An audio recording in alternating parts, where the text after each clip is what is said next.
Okay, before I ask you guys if you have any questions about some of the stuff we did yesterday, I just want to elaborate on something that John just said, because it's really important. He said, when you understand probabilities. There probably isn't a person in this room who doesn't understand probabilities. It's being able to function from a probabilistic perspective. There can be a huge reality gap between, let's say, our understanding of what it means, of what probabilities mean. Like, saying, hey, our pattern gives us an edge, over a series of trades, over a series of 10 trades, 7 are going to be winners, 3 are going to be losers. The problem is we don't know which ones are going to win and which ones are going to lose. So if I'm going to actually extract the profit potential in that edge, it requires that I be able to take every single trade in the series or the sequence without making errors. Makes sense, right? Wait, understanding that and believing it at the core of your personality so that you can actually do it are two completely different things. We can say we can think of ourselves as a probabilistic thinker. Say, yeah, oh yeah, I get it, I understand it. But if you can't execute all 10 trades flawlessly, then I can guarantee you you can't function at a probabilistic perspective. Because when you can, you will be able to lose without thinking you're a loser. You will be able to be wrong without thinking there's anything wrong with you.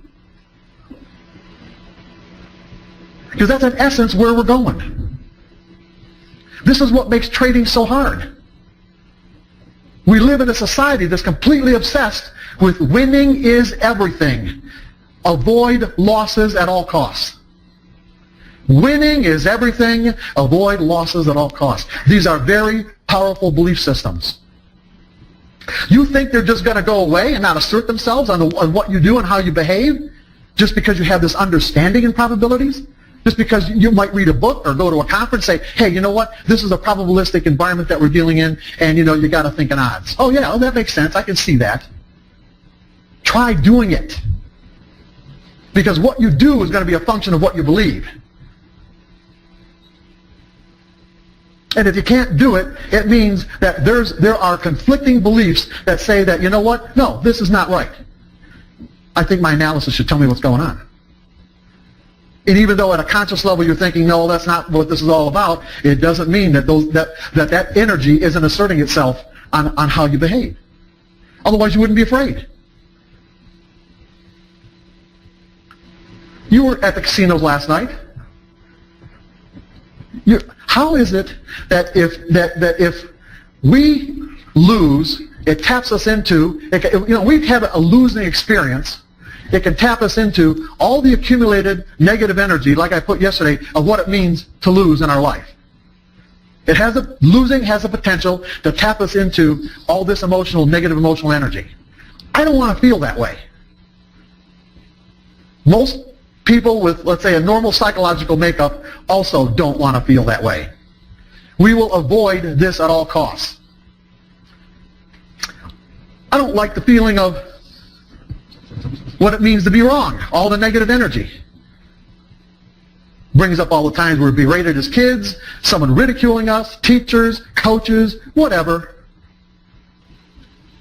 So if my trading experiences have the potential to tap me in to these two belief systems, or these memories, the memories of what it means to lose and what it means to be wrong, well, you know what? I've got big problems, because you know what? If I can't lose and I can't be wrong without it resonating, negative emotional energy, there's only got one other way that I can think of to help me avoid tapping into all this, and it's through analysis. So in one sense, we're going to say, well, I'm a trader, which means I'm a risk taker. But the reality is we're using analysis to do everything to avoid tapping into the memories of losing and the memories of what it means to be wrong. And it doesn't work. What we're trying to tell you is this doesn't work. Because there isn't any analytical regimen or system that you can come up with that will guarantee that the next trade is going to work.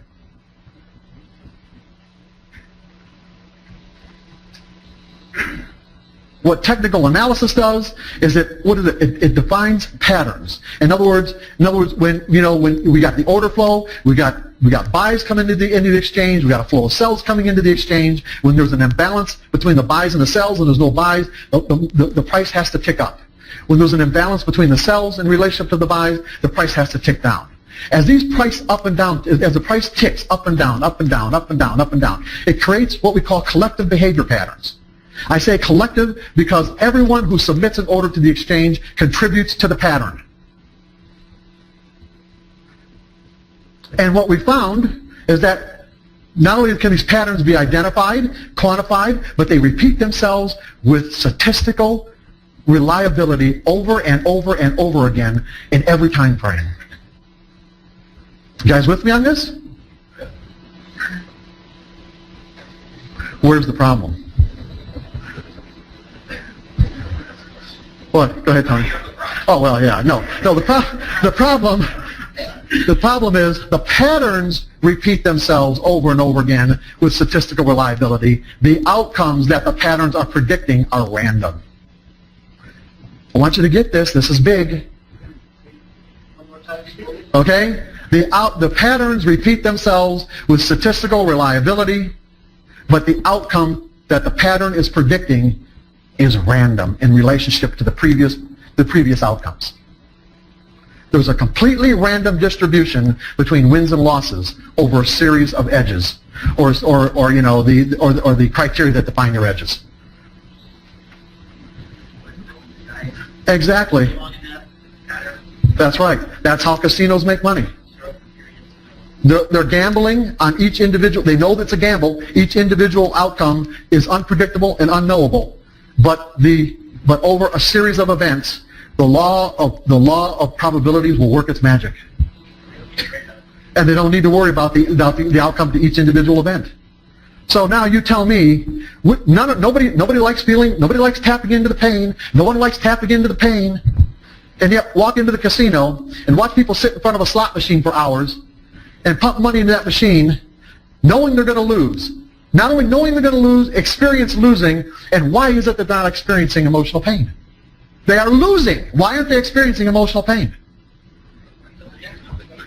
Well, it's one at a time. Somebody raise their hand. Whatever. Go ahead.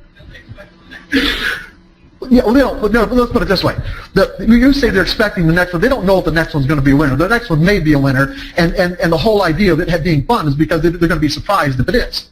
But the point is, they are expecting wins and losses. As a matter of fact, if you watch somebody play slots or you experience playing slots, you know that you're going to lose more times than you win.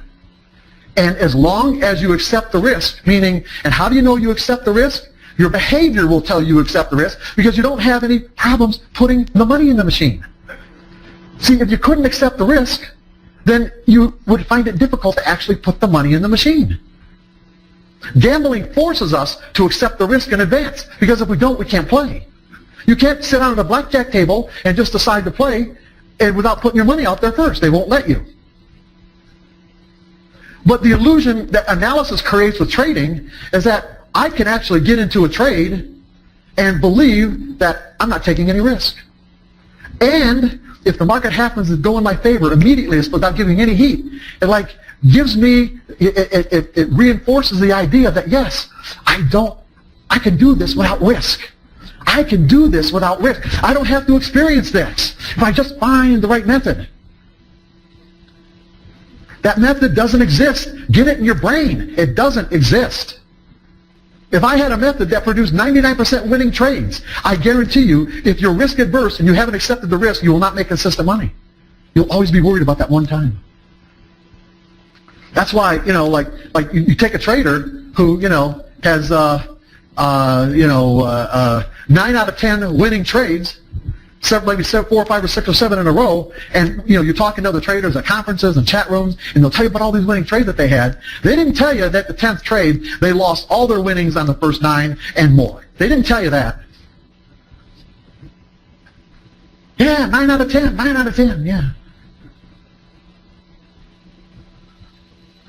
And do they have to lose all their winnings from the previous 9 trades? Did it put a stop in? No. Did it define the risk in advance? No. And why didn't they define the risk in advance? Why did they not put a stop in the market? Because they thought they had a guaranteed win. It's that simple. You think that people could sit there and play slots for hours if there was the emotional risk? If there was the emotional risk that traders have about if they're wrong or they lose, they're going to tap into that pain. We don't enjoy that. It has to be enjoyable. The emotional risk of playing slots for most people just doesn't exist.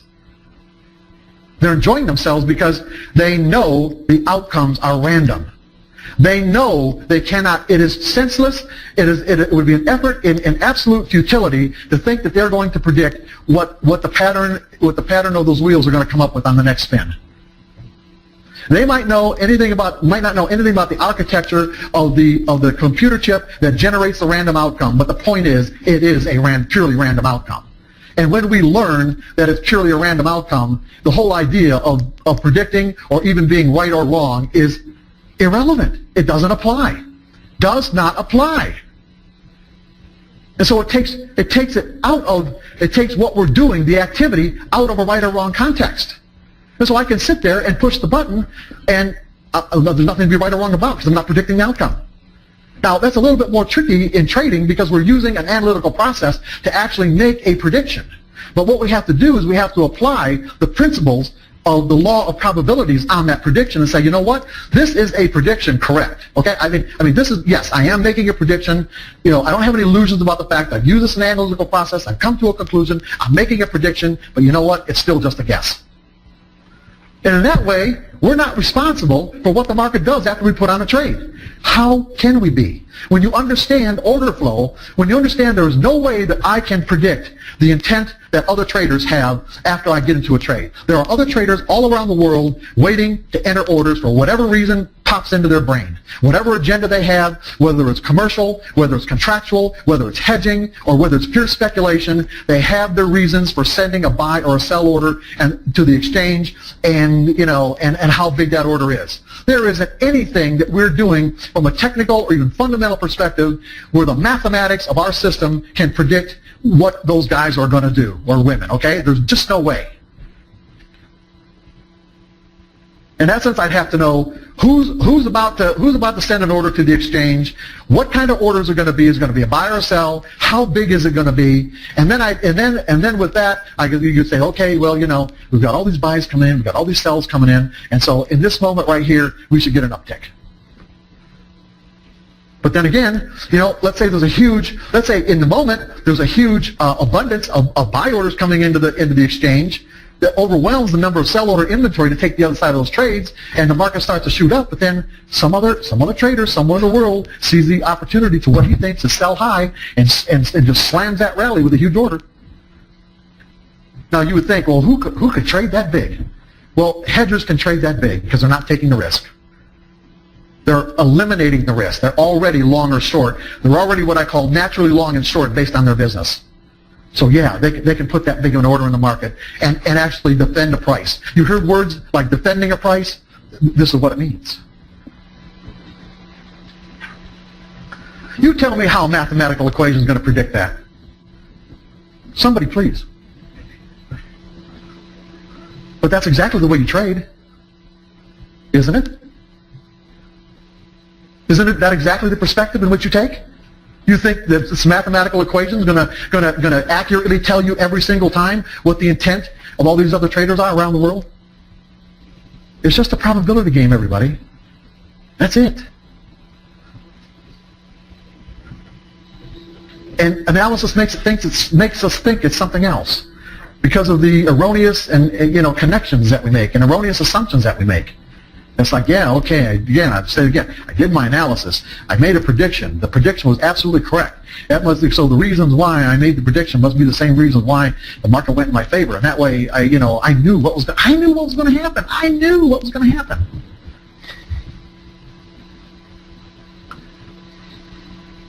Making us think that the risk cannot exist.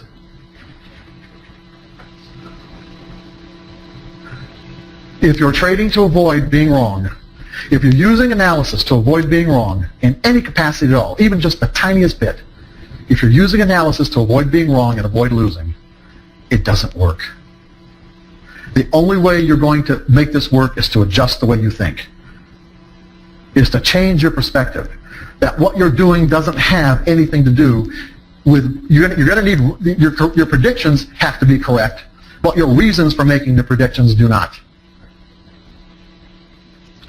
In most cases, for the typical screen-based trader, most of the trades they put on, there's virtually very little correlation between the reason why the market went in their favor and the reason why they put on the trade. Very little correlation. And what do I mean by correlation? How would I find that out? I would have to be able to inventory. If I went long based on a moving average, and my moving average crossed, and I put a buy order in the market, and and then 3 or 4 minutes later the market started rallying, and I'm thinking that that's well, I have the right reason for making this. My technical reasons must be be correct because it made the correct prediction. I would actually have to go out and determine all the traders who put buy orders in the market that actually caused my trade to become a winner, because I couldn't make my own trade become a winner. I can't trade at a level where, for example, if and there are a lot of traders who can, a lot of traders who have strategies to do exactly this.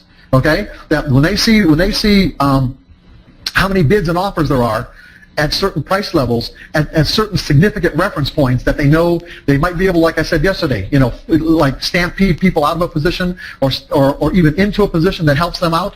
Okay, all they have to do, if the price is at 10, all they have to do to bid it up to 11 is just simply take out all the offers. If there's X number of offers at 11, all they got to do is hit them. That's it. And the price automatically goes to 11. Then all they have to do to get it to 12 is hit all the offers again. That's it. They're actually creating their own price movement. They know why the market's moving. They know why it's moving because they're doing it. And they are making their own trades winners, because everyone who took the other side of their trade at 11, when it gets bid up to 12, is a loser. Everyone who took the other side of their trade at 12, when they bids it up to 13, is a loser. Now, this can be a dangerous strategy. You have to have a lot of capital and a lot of balls, because as their position size grows, for them to get out of that trade, what do they have to do to get out of that trade? They got to reverse everything. In other words, they have to become sellers, which means that if they have a huge position that they built, a huge long position they've built up, there has to be buy inventory for them to get out of that position. In other words, they become sellers. And if there isn't enough buy inventory for them to get out of that position, they can actually force the price right back down again. What's what they? Well, hey, yeah, it's like right. There's a very famous guru on TV. I'm not going to mention his name, but about 6 or 7 years ago, he was doing an interview on the street, as a matter of fact, and kind of bragging, actually, before he became really famous. And he talked about a strategy, and this is something it's probably still done. I don't watch the markets enough to really say, but it's like if you watch to see what kind of orders are flowing, the size of the orders that are flowing into the exchange towards the close. So let's say we've been in an uptrending market, and it's like retail traders who need the most confirmation. They're the most risk adverse, so they need the most confirmation that something's going to work. Okay, so to get into a trade. So this is a particular stock, for example. So they see a lot of 50 share, 100 share, 200 share orders flowing into the exchange on the close. What do they know? They know a lot of retail people are buying into the whole idea, right? So what they're going to do is, they're going to see what kind of bids and offers are lining up before the close or before the open the next morning, and he would say, hey, you know what? Depending on the stock, he might have to allocate, anywhere from $30 to $50 million to take out all of the bids. So let's say the market is slated to open right here. He might allocate $50 million or whatever it took to take out all the bids to drive the price down at the open.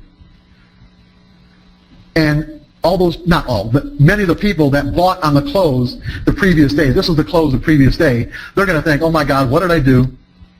They're going to start selling, okay? Their sell orders are now going to help create this downward movement because there's an imbalance between the number of the buys and the number of sells. And as soon as they start coming into the market with their sell orders, he reverses his position and starts taking the other side of those sell orders as a buyer. So he was able to get in on this trending market, for an example, at a lower price. So you just force the market lower, he gets in at a much lower price, and then the market just reverses back up again and keeps on going. This is a valid strategy that people have been using for years.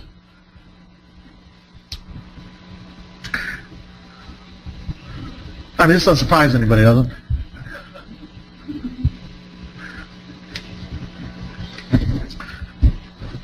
So it's like you got to be able to do this.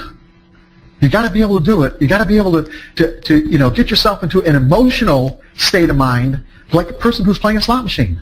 It's like, how do I lose without feeling like a loser? Real simple. You're not losing. This business requires expenses. Now, you're laughing, but it's true. You think that's the way? You think the casinos, the board of directors and the management of the casinos, when they're looking hand by hand, they're saying, "Oh my God, we just lost $1,000. Oh shit, we just lost $5,000. What am I going to do here? What am I going to do?" These are expenses. The amount of money that we pay for the trade, the edges that don't work, is simply the cost of doing business to make ourselves available for the trades that do. How many people in this room have ever owned a business? When you had to buy supplies, when you had to buy pencils or office supplies, did you feel like a loser writing that check? Did it tap you into this pain? I'm such a loser? Would it even occur to you to think that way? But yet you think that way now. Why? Why do you think that way now? Come on, why do you think that way now? What? Yeah, but no, why do you think that why does the potential exist for you to experience a losing trade and tap you into the pain of what it means to be what it means to lose? Why? Yeah, because you think you know what's going to happen. You think you knew what was going to happen, and that it shouldn't be happening. Because I have an expectation. I have an expectation that is not in line with the reality of the environment that we're operating in. You're not thinking of it as an expense. I've got X number, my edge, like I said, my edge, I've tested my edge. I have a certain expectation about what the outcome would be. In other words, over a series of trades. But I don't know what the outcome is going to be on each individual trade. And it goes as far as this. It's like if I said, I'll give you an edge that has a 70% win-loss ratio. 70% winners, 30% losers. Would that imply to you that on each individual trade, there's a 70% chance of winning? Yes. Absolutely not. No. 100% no. There is no way to calculate. Think about this. Think about what I just said 5 minutes ago. There's no way to calculate the odds of any given individual trade working because we don't know what the intent of other traders are.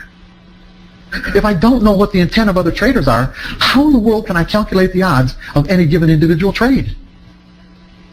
I can't. It's impossible. I can be ready to put on a trade where it's destined, what I mean by destined, it's destined to lose the instant I get filled. And why?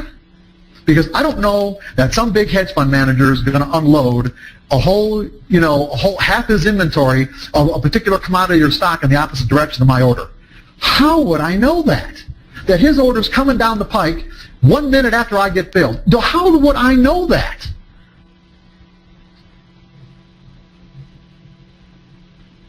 And if I can't know that, then how do I calculate the odds of success of that trade? I can't. That means the risk always exists. I can't even calculate the odds of success of any given individual trade.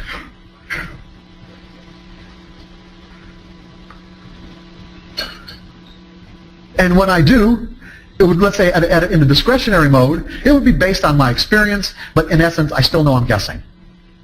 I can say, yeah, I think this trade has a good likelihood of working out based on the pattern. And at the same time, if the pattern, whatever pattern I'm looking at, whatever's going on in the market in relationship to, let's say, news or anything else like that, I still don't know what that one individual trader might be doing or intending to do. Keep in mind that the patterns, the collective behavior patterns that give us our predictions are consistently show up over and over and over again, and they are reliable.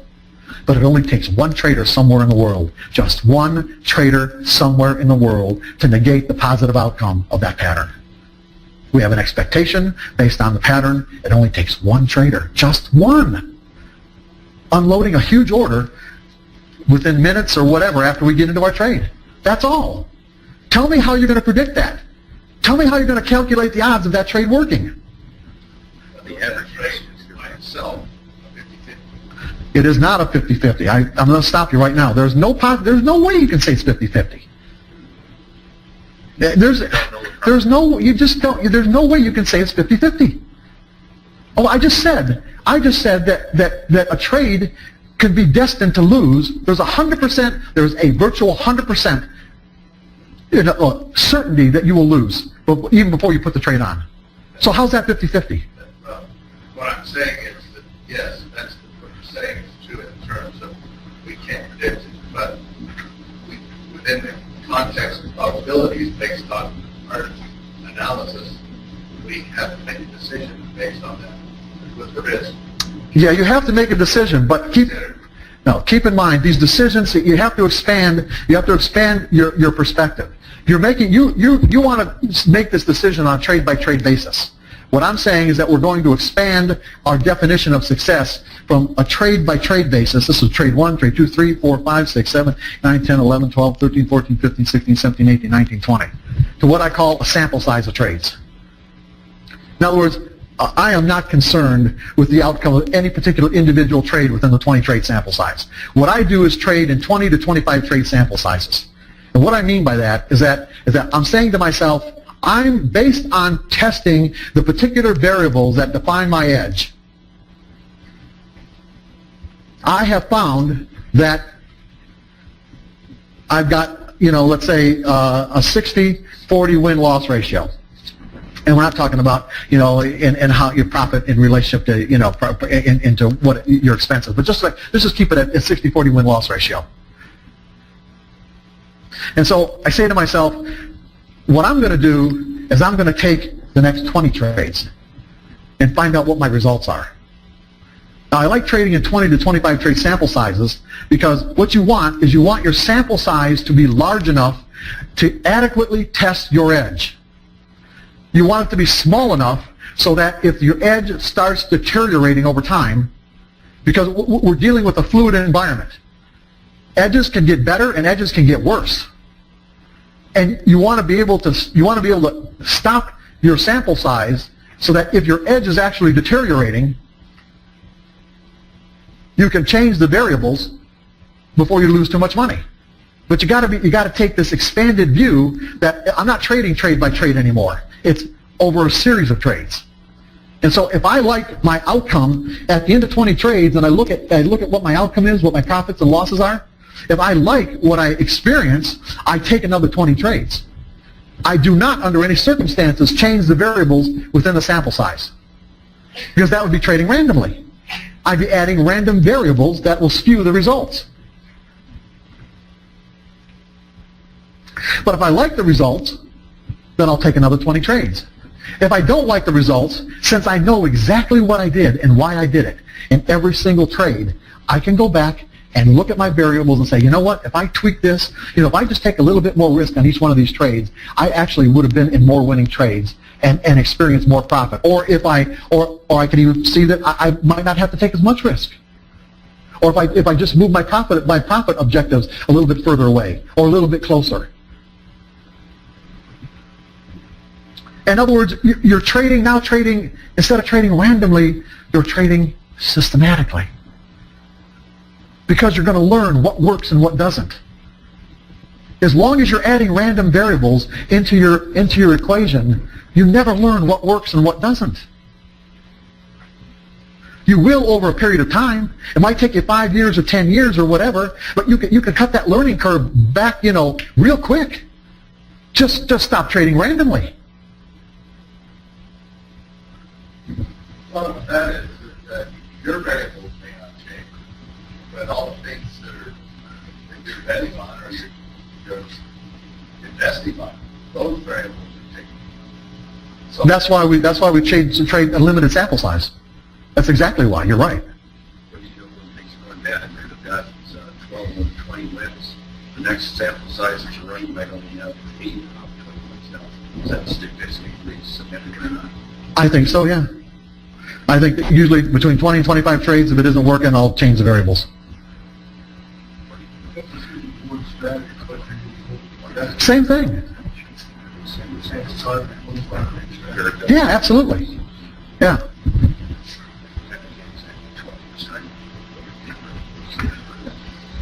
So when you expand your definition of success from trade by trade to a series of trades, then the outcome, you become detached from the outcome of each individual trade. It doesn't matter. What I'm concerned about is my end result at the end of the sample size. Because the most important part of this, once you have your variables that define your edge, the most important part of after that is being able to execute. Can I execute flawlessly? In other words, can I get into these trades exactly when my edge says to get in? Or am I going to get in late because I think, I don't really think this one's going to work. Now, and then it starts to work, and next thing you know, I'm chasing the market. Or am I going to get in too soon because, the last time, it's like, the market didn't really come down and hit my price, and I missed out on a trade, so I'm going to get in beforehand, and it turns out not to work. It's like all these ways that we can make errors deteriorate my results. Because I know there isn't one person in this room who hasn't seen the possibilities of being able to execute an edge over a series of trades and not have more money. And if the only reason why you don't is because you're not executing your edge properly. Because look what happens when we're trading with fear.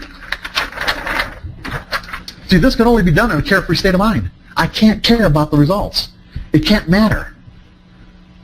And if it doesn't matter, then I can get in exactly when I need to get in. I can get out when I exactly need to get out based on the tested variables that define that edge. And then I can experience the true potential, profit potential that edge has built into it. I can then experience the true profit potential that edge has built into it. The same way a casino does. Casinos execute flawlessly. Do they not? I'm not saying dealers don't make mistakes once in a while, but for the most part, casinos execute flawlessly. As traders, we can't execute flawlessly because, why? We think we know what's going to happen. And if we think we know, it's because we think we can know. We think we know, and we think we know because we think we can know. Once you start getting it firmly implanted in your mind, it isn't even necessary to know for you to be consistently successful in this business. You'll start letting the idea go. Go ahead. What you need to do both, or is that some of the old information reinforced? Both. Taught both. Definitely in Trading in the Zone, Disciplined Trader, and reinforced and taught in different ways in the new book, yeah. But you can see, it's like a lot of people in this room have been trading in the zone. Am I saying anything you haven't read? no. And yet it's still like, it's still like resonating like, this is getting too real. This is just getting a little too real. Yet you've already read it.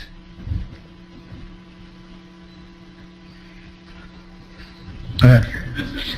The reinforcement of this is helping you understand why instead of trading it. Right. Yeah. Yeah, the whole idea of trying to figure out why you're wrong with mathematical equations or even fundamental analysis is such an effort and futility. It's when you really understand order flow, it falls into the category of being absurd. Because until we can find out who placed the orders and why they did it, we'll never know. I'm not saying some people don't know, or some people can't find out. I'm saying as typical screen-based traders, it is completely out of the realm of our reality. I'm a 26-year owner. Oh, what? A 26-year registered nurse. Okay. And if I have a patient with diabetes and the blood sugar is not stabilized, someone comes back to me and says, Vic, what is going on with this person? And I say, well, she's diabetic. Instead of eating a piece of watermelon, she ate the whole dang thing. I can give you a reason for that outcome. And it just feels so good to be released from having to have a reason for the outcome. Yeah. Just follow the methodology. Right. You see, this is something, you hear what you just said? Have you not read that over and over again or heard that over and over again? In your books. No, not just in my books, but just even other places, right? And yet, now it's sinking in, right? Okay. See, everyone is a certain psychological distance away from not only, one, being aware of these concepts, two, understanding these concepts, three, embracing these concepts, and then actually assimilating these concepts at a core level of their identity so that they become a part of their personality. And it usually happens in stages. It doesn't have to. All of us have probably, had experiences where we made, seismic shifts in our perspective instantaneously. It can happen instantaneously. It really can. When people have like an epiphany, it's just like they're a different person from one moment to the next. Changing is not a function of time, by the way. We usually think that it is because if we want to change, we're gonna usually employ some sort of technique, and technique implies doing something over a period of time or a process. It's not a function of time at all. It's a function of desire. It's simply a function of actually focus, clarity, and desire. In other words, once you're really genuinely clear about how you want to change, and that clarity is sincere and resolute, and depending on the degree of desire, the change can happen instantaneously. Unfortunately, as traders, we get the idea, once we get the idea implanted in our brain, then analysis can take away the risk. These beliefs become so entrenched and so powerful that it takes having to lose fortunes several times over and really painful experiences to finally come to the conclusion or the awareness that, this isn't working. That's the common thread that you hear everyone that's broken through that threshold tell you about. What I'm here to say is that it doesn't have to be that way. You can make these changes in your perspective at a conscious level. You can take control of this process, and you don't need pain to have to go through it, or to even prompt you to do it for that point, for that matter. So analysis can't overcome the risk. No. No. They can't do anything with respect to the risk. No. Yeah, analysis, yes. Managing the risk is different than accepting the risk. I'm talking about accepting the risk from a psychological perspective. Yeah, we use analysis to manage, position size and how far we're going to let the market go against our position to tell us that the trade isn't working, or isn't we're spending any more money to find out with respect to the profit objective. Yes, what I'm saying is accepting the risk at a core level where it essentially doesn't.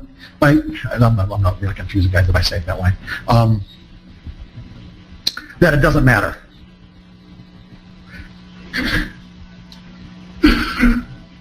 When you can get in and out of a trade without it resonating the slightest bit of emotional discomfort, no matter what the outcome. That's accepting the risk. You can get in and out of a trade regardless of the outcome without it resonating the slightest bit of emotional discomfort. Do you understand the distinction, the difference? People sit at a slot machine for hours and they win and they lose without it resonating the slightest bit of emotional discomfort. They're having fun. They're losing and having fun. And it's only because of their perspective. Because they don't define what they're doing as losing. They're spending money to have fun.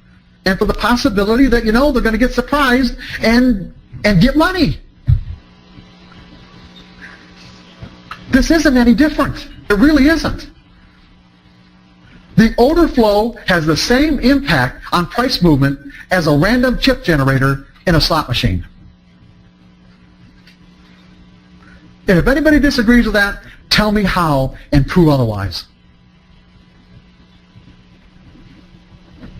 are you also saying by assimilating these concepts where they become core to our personality, this extends beyond our training? You could, yeah. Well, when I answered somebody's question yesterday about why people didn't do the exercise, I answered that question within that context, and I was actually sorry that I did. Yes, you're right. Because what ends up happening is that once we realize we can take conscious control of what we believe and how we experience our lives in trading, what's going to stop us from doing it in other parts of our life? And it's not a matter of what's going to stop us. It's like then we don't. A lot of our excuses start to melt away, and that can be pretty scary. The way I should have answered the question yesterday was that I didn't explain it well enough in Trading in the Zone. The reason why people didn't do the exercise, I really didn't, I didn't know that I didn't explain it well enough until I started in that same, that same material for this third book, and it's like, and then I started really breaking down my assumptions about what other people understood and how they were going to relate to this material, and then it's like it all hit me like, well, no wonder why they're not doing it. I didn't explain it well enough. Go ahead. If I'm understanding this correctly, there's no motivation for gain. There's no motivation for pain. I don't know where you're getting this idea of no motivation, but you're going to have to... The words you use... See, here's the problem. I'm sorry that I interrupt you, but the problem is that the words you use are important, okay? And it's like they imply certain concepts and principles that you're operating out of. So when you use the word motivation, it's like it implies to me that somehow or another what I'm saying is impacting your motivation to do one thing or another, and it has nothing to do. But anyway, go ahead. I'll let you finish. Go ahead. But my motivation, right? So I'm either motivated to gain. Why are you trading? Because I love the journey. I love to. And it's yeah, no. See, you say to make money, but that isn't the case with everybody. Why? It's like, see, the problem for me to answer that question is that what okay. Problem for me to answer that question is that we have to go into a lot more depth. It just isn't that simple. It just isn't that simple for me to say it just within the context in which you asked me. And I don't want to really say anything that's okay. So we can talk later. Okay. What do you mean, how does it? You backtest. Yeah. And in other words, you backtest a set of variables until you're satisfied with the results. You keep backtesting until you're satisfied with a set of variables that can produce an outcome over a series of trades that is acceptable to you. It's that simple. It's whatever you're satisfied with. It's that simple. It's just whatever you're satisfied with. And then once you are, then I'm going to get into more detail. I'm just really building up to this, okay? I'm going to actually answer that question a little later, so I'm not going to get into it right now. Who else? Go ahead. We got one over here. So, when I said, when you asked me why you were trading, I said, for money. No. Does it make a difference? Not necessarily. Just not Does it necessarily. make a difference if it's for money, or for changing a job, or for whatever reason? Does it make a difference? As long as that difference doesn't prevent you from doing what you need to do when you need to do it. In other words, if there are competing agendas that prevent you from executing properly, or distorting the information, or distorting the way you see the information, yeah, then it's a problem. But, like I think I mentioned even yesterday, it's like I worked with, over the years, there are several traders that came to me for coaching, and they grew up in a Christian fundamentalist background. That's very powerful beliefs about rendering services for being paid and to render services for what you're getting paid for, and gambling just doesn't fit into that scenario.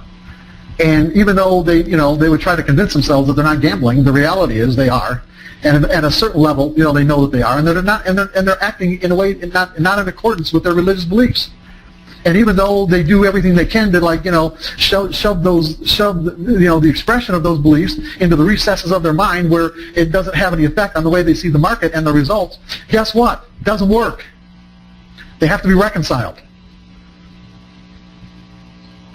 So is that what you're talking about? I think gambling it is. Yeah. It is. Right. The reason to do it, I don't think there's anything wrong with doing it to make money. As long as you don't think there's anything wrong with it, that's all that counts. If you're not feeling any guilt, if you're not feeling any regret, then that's all that matters. That's all that matters. There's a lot of people who do it for other reasons than making money than what they would say. They would say they do it to make money, but that's not the real reason why they're doing it. They're doing it to be a hero. They're doing it to be the big man on campus. I mean, to impress their relatives, to impress their friends. You know, the whole idea of making money is a byproduct, but that's not the real reason why they're doing it.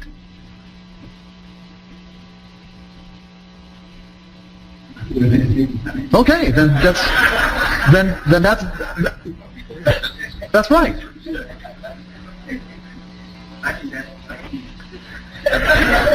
I'm not saying that it isn't. I'm not in any way implying that it isn't.